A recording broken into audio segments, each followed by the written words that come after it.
Hello everyone, it's Kari. Thank you so much for joining me today. Today I'm going to be using this stamp set from the Hedgehog Hollow March kit. It has all these really cute little lines here that can be trails, also some paint here and a paint palette and some really cute sentiments. So we're going to use this one to create a card that looks like the paint is coming out of the tubes. I'm first going to create an airbrushed looking background. This looks like you spent a lot of time on it, but it is so fast to do. I love this technique when I want a really soft looking background that does look airbrushed. I use these stencil brushes. These ones are from scrapbook.com, and I'm using these Catherine Pooler inks in a rainbow of colors, and I'm just going to start off one side of the cardstock and go all the way to the other side of the cardstock so it's a nice smooth blend. I'll go back and forth between colors occasionally to get a blend between those colors as well. But you can see how quick this is to do.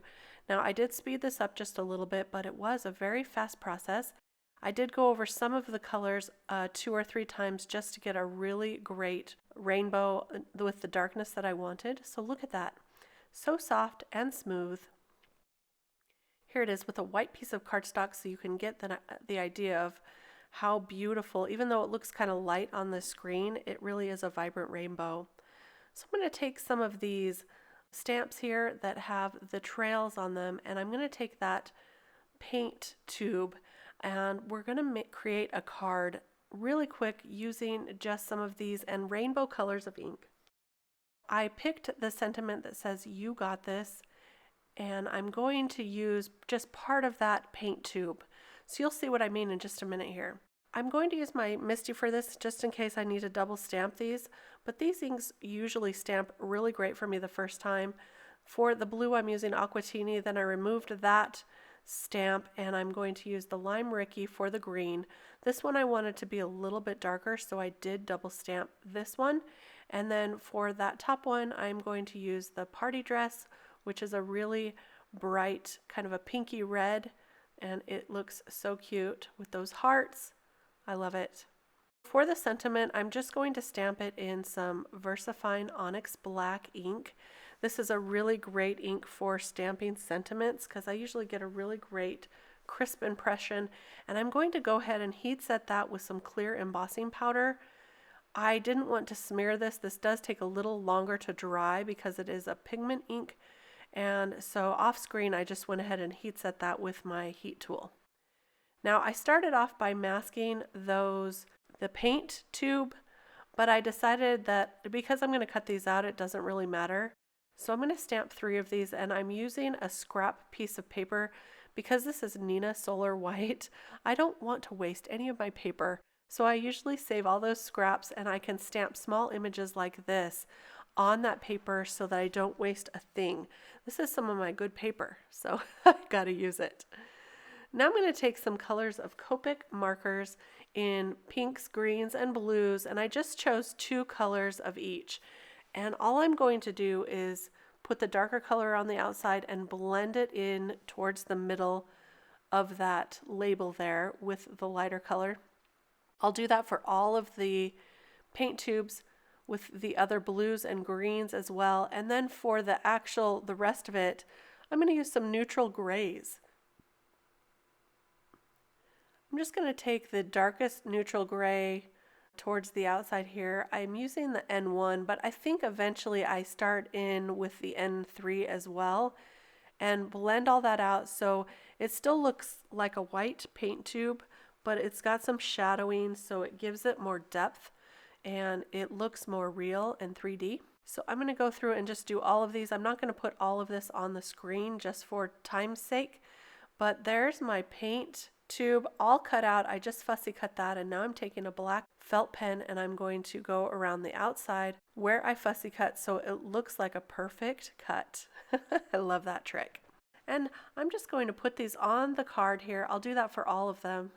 They're so small and cute, and look how great they look popped up on some 3D foam adhesive. These are the small squares from scrapbook.com, and they fit perfectly on this tube here.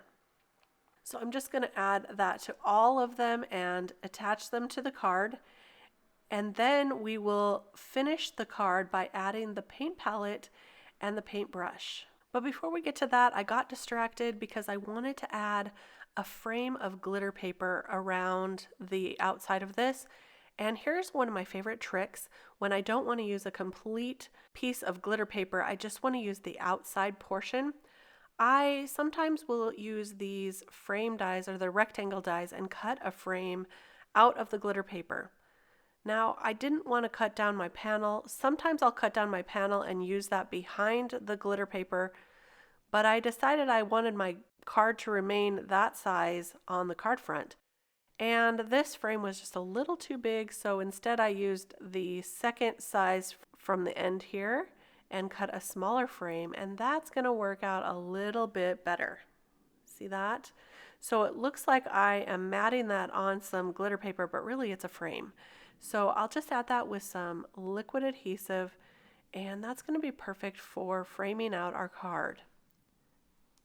Okay, back to the paint palette. I have that here, and I'm going to use that paintbrush from the other stamp set, or one of the other stamp sets that came in the March kit as well. It's got this paintbrush, and it says creativity, but I didn't want to use the word, just the paintbrush, so I didn't stamp that fully, mostly got the paintbrush, and I'm going to fussy cut this as well. So it doesn't matter that part of that is showing up right now.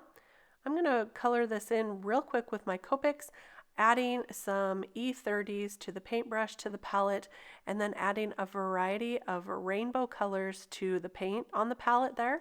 Of course, I had to get my rainbow of colors in, right? And so they're all represented here: red, orange, yellow, green, blue, and purple. And then I'll just fussy cut this out so we can add it directly to the card.